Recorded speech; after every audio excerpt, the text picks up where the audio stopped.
जप प्रायश्चित हेतु जप माला किसी विशेष विधान से बनी होनी चाहिए।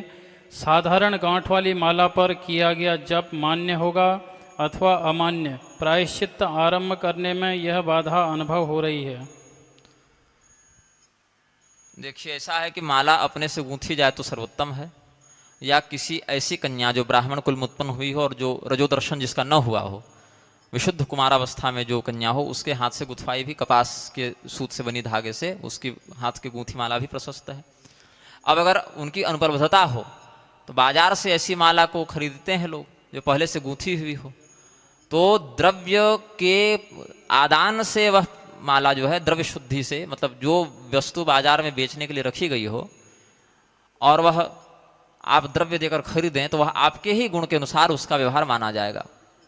जैसे सब्जी बाजार में बेचने के लिए रखी हुई है, शूद्र वर्ण का व्यक्ति उसको खरीद के ले जाएगा तो वह शूद्र का अन्न कहलाएगा, आप ले आइएगा तो आपका कहलाएगा। कोई अगर उसमें मांसाहार पका ले तो भी वो उसके गुण को धारण करेगा, आप शाकाहार पका लें तो आपके गुण को धारण करेगा। क्यों? पैसे को देने से आपने उसको खरीद लिया तो वह द्रव्य शुद्धि के माध्यम से उसको आपने अधिकृत किया है, इसीलिए वह आपके गुण को धारण करे। लेकिन माला के साथ क्या है, उसमें भी बिना प्रतिष्ठित माला का प्रयोग निषिद्ध है। अगर गूंथने की निपुणता आप में नहीं है, क्योंकि हर व्यक्ति गूंथ नहीं सकता है, उसमें वह कला नहीं है, या गूंथने वाले विशेषज्ञ उपलब्ध नहीं हो, तो ऐसी स्थिति में जो मालाकार इत्यादि हैं, जो या स्वर्णकार इत्यादि भी माला गूंथ देते हैं, उनसे गुथवा कर और फिर उसको पंचगव्य इत्यादि से, तीर्थ गंगा नर्मदा इत्यादि के जल से धोकर और फिर उसकी विधिवत प्राण प्रतिष्ठा, मातृका न्यास इत्यादि करके फिर उसका प्रयोग कर सकते हैं। इतना करना चाहिए। और एक विष्णु संहिता का वचन मैं आपको और बता देता हूँ। रत्न लोह शिला धातु मृत काष्ठा लेख्य भेदतः प्रतिभा सप्तभाग्य या निर्दोषा रत्न लोहजा। उसमें 7 प्रकार की प्रतिमा विष्णु संहिता में बताई गई है, जिसमें मनोमयी का वर्णन नहीं है। मनोमयी तो मानसिक हो गई, तो उसको हटा दें तो 7 ही प्रकार की प्रतिमा बचती है।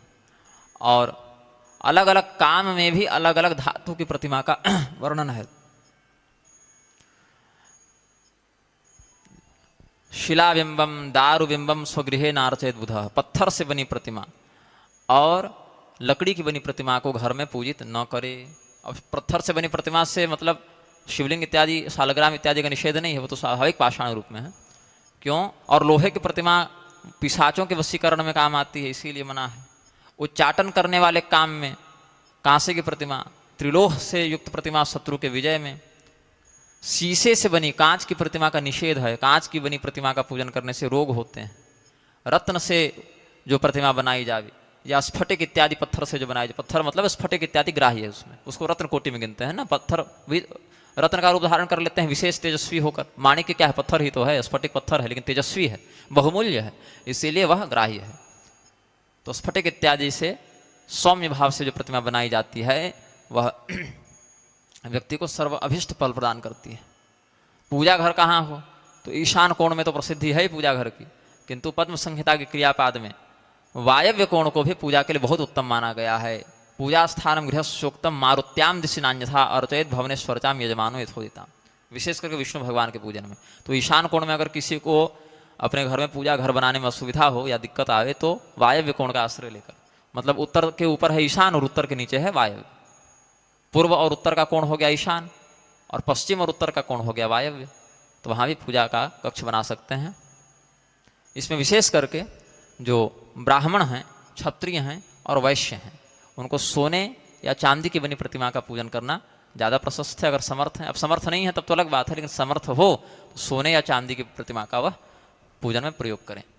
शूद्र वर्ण के व्यक्ति लोहे में और कुछ अन्य धातु मिलाकर, विशुद्ध लोहा तो न करें, विशुद्ध लोहे की प्रतिमा जो है वह पिशाच इत्यादि को आकृष्ट करती है, आकर्षित करती है। तो त्रिलोह का या पंचलोह का प्रयोग करते हुए उसमें कांसा पीतल सब मिला दें, लोहे का प्रयोग, जस्ता इत्यादि का भी प्रयोग कर सकते हैं, इस प्रकार से बनाएं। और पीतल की प्रतिमा जो है उसमें कोई दोष नहीं है, तांबे की प्रतिमा में भी दोष नहीं है। आर कूटमयी यदवा यदवा ताम्रमयी भवेत।